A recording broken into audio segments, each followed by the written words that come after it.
Hello guys, welcome back to my channel আরবি লাইফস্টাইলে তোমাদের সবাইকে স্বাগত জানি। আবার একটা ভিডিও নিয়ে চলে এসেছি। আজ সানডে আর আজ চলে এসেছি মায়ের বাড়িতে। আর এই বাড়িতে এসেই আমি ব্লগটা স্টার্ট করলাম। আর মা ওটা পুড়ে যাচ্ছে তো তো আজকে আমাদের বাড়িতে তো একদম ধামাকা মেনু। আর আমার দি এসছে, বড়দি আসছে, ভাগ্নি আসছে, ভাগ্নি আসছে। তো আজকে বান্না তো পুরো এলাহি কাণ্ড। তো চলো তোমাদের সাথে সবটাই শেয়ার করব, সঙ্গে থেকে দেখতে থাকো, আশা করি ভালো লাগবে।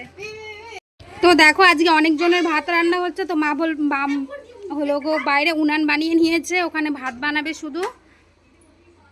এই দেখো আজকে স্পেশাল মেনু হবে মাটন। এখানে মাটন হবে, ফ্রিজে রাখা হয়েছে। আর এখানে রয়েছে মাছ। এটা কি মাছ মা? মা এটা বরুলি মাছ। বরুলি মাছ হবে, মাটন হবে। God bless you. এত গরম পড়েছে, জাস্ট দেখো জল ঢুকিয়ে রেখেছে কত কত। আর এই তো হবে পাট শাক, আর ছোট মাছ দিয়ে হবে চচ্চড়ি। এখানে রয়েছে বেগুন, আলু, পেঁয়াজ, বটবটি, কাঁচা লঙ্কা, পটল, এগুলো দিয়ে চচ্চড়ি আজ রান্না করব আমি। তো চলো তোমাদেরকে দেখাবো। আর বন্ধুরা দেখো আমার দিদি নিয়ে এসছে লেচু, পরে খাবো। একটা নিয়েই নি। ডাব নিয়ে আসছিল, খাইনিছো? বাবা খাইছে ভালো। তো চলো বন্ধুরা রান্না করি না বাবা। চলো আমরা রান্না করি। আজকে আমার বাবা রান্না করবে। হ্যাঁ, আজকে আমি আর আমার বাবা রান্না করবো। থাক এখান থেকে। ঠিক আছে বন্ধুরা, তো চলো রান্না করি। মাথাটা গরম করে দেয়, 1 কিলো মাংস নিয়ে আসছে, আবার বলি কি আরও মাংস নিয়ে আসবো, পাগল আছে। তো চলো আমি আর বাবা রান্না করি, সবটাই তোমাদের সাথে শেয়ার করব। তো বন্ধুরা দেখো এই যে মাছ ভাজা বসিয়ে দিয়েছি। আর এখানে দিদি বাটনা বাটছে, মাংসের মশলা করছে। আর এই তো মা এখানে পেঁয়াজ কাটছে। তো সবাই মিলে হাতে হাতে করছি, কিন্তু রান্নাটা আমিই করব। তো চলো রান্না করতে থাকি, পরে আবার তোমাদের। তো বন্ধুরা এদিকে আমি মাছ ভাজাটা বসিয়ে দিয়েছি, তোমরা দেখতেই পাচ্ছ। মাছ ভাজা নামিয়ে রেখেছিলাম। নামানোর পরে তেলের মধ্যে অল্প কালো জিরা, পেঁয়াজ দিয়ে, টমেটো দিয়ে হালকা নেড়ে চেড়ে তারপর সবজিগুলো দিয়ে দিয়েছিলাম। সবজি দেওয়ার পরে অল্প জিরার গুঁড়া দিয়েছি। আজকে ফার্স্ট টাইম আমি একটু আদা, রসুন, জিরার গুঁড়ো বাটা আর কি, সব বাটাগুলো দিয়ে কষিয়ে নিয়েছিলাম। তারপর মাছগুলো দিয়ে অল্প জাস্ট জল দিয়ে একদম সুন্দর করে এই যে মাছগুলো দিয়ে নিয়েছিলাম। এখনই জাস্ট মাছগুলো দিলাম, দিয়ে একটু হালকা নাড়াচাড়া করে জলটা যেই শুকিয়ে গিয়েছিলো নামিয়ে নিয়েছিলাম। তারপর খুব ভালো হয়েছিল, সবাই তো খেয়ে বললো খুব ভালোই হয়েছিল। আর ওই সাইডে আমি তো বন্ধুরা এই যে আমার ছোট মাছের চচ্চড়িটা কমপ্লিট হয়ে গেছে। অবশ্যই তোমরা জানিও কেমন হয়েছে দেখতে। কারণ 1-1.5 ঘন্টা মাটন ম্যারিনেশন করে রাখলে এখনো তো খাইনি, খুব ভালো হয় মাটনটা, মানে খাসির মাংস। আর চিকেন কোনো ব্যাপার না, মেখে বসিয়ে দাও, ভালোই হয়।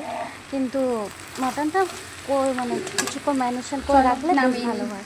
তো যাই হোক, এদিকে আমার মাছের চচ্চড়িটা তো হয়ে গেছে, নামিয়ে রেখেছি। নামিয়ে রেখে আবার কড়াইটাকে অল্প ধুয়ে তারপর এই যে মাংসর জন্য বসিয়ে দিলাম। আর ওই ফোড়নে দিয়েছিলাম গোটা গরম মশলা, আর আজ ফোড়নে একটু জিরা দিয়েছিলাম, কারণ তেজপাতা ছিল না, তো এর জন্য জিরা দিয়ে আজ সম্বার দিয়েছি। তারপর এই ম্যারিনেশন করা মাংসটা দিয়ে দিয়েছি। এবার এটাকে নাড়িয়ে চাড়িয়ে কষিয়ে নেব।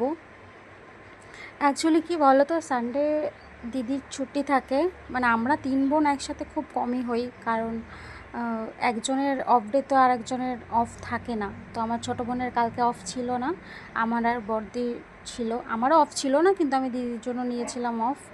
তো আমি কালকে ক্লাসে যাইনি, আর মার বাড়িতে গিয়েছিলাম। তো আর খুব রৌদ্র উঠেছিল, তো মার শরীর ভাল লাগছিল না। তো কালকে রান্নাটা আমি করেছি, যেহেতু আমার মা হাই প্রেশার মার, তো রৌদ্রে না খুব শরীর খারাপ করে ওনার।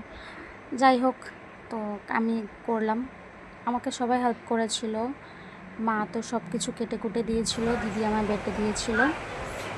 আর এখানে ভাগ্নির সাথে দুষ্টুমি করতে এসেছি। দেখো আমি আমার ভাগ্নিকে একদম চ্যাপটা করে দিচ্ছি।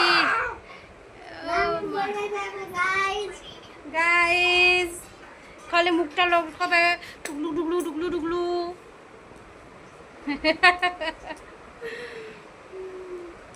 তো গাইস রান্না বসিয়ে দিয়েছি, মাটন হচ্ছে। আর এদিকে আসলাম, আমার বাবা দেখছে আমি কি করছি। তো আর আরেকজন খিদা পেয়ে গেছে না, ভুক লাগা বলতেছে, দেখাই দিব কিন্তু।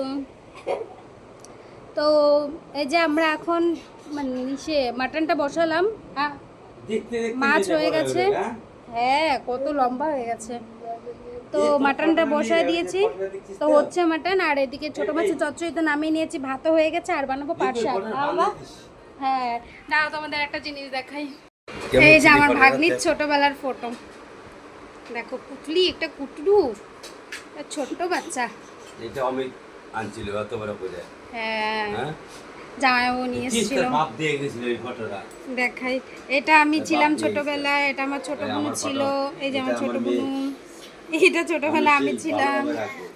আর ওই যে আমার মা বাবা।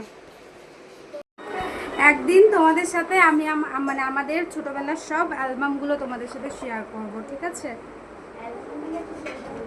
হ্যাঁ অ্যালবামের ফটোগুলো, সরি হ্যাঁ আমার ভাগ্নি দেখো ভুল ধরছে, অ্যালবামটা শেয়ার করে দিবা। অ্যালবামের ফটোগুলো মানে আমাদের ছোটবেলার ফটো, মা বাবার সব ফটো দেব। এই দেখো আমার মা বাবা,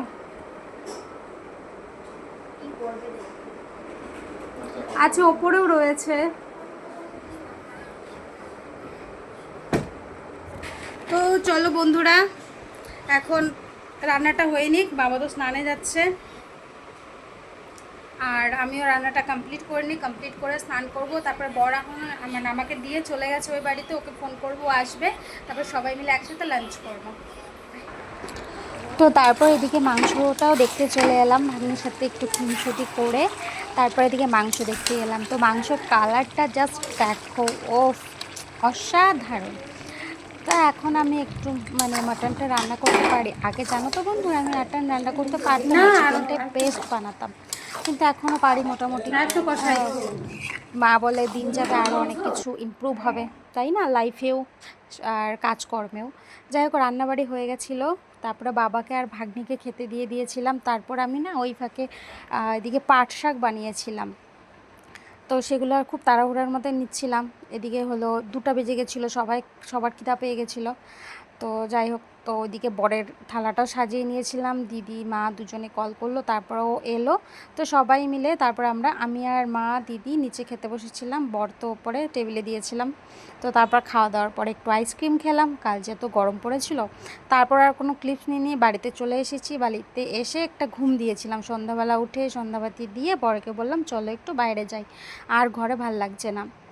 তো এই যে বাইরে বরের সাথে ঘুরু করে আবার রাত্রে বরকে দিয়ে আবার একটা আইসক্রিম নিয়ে আসালাম।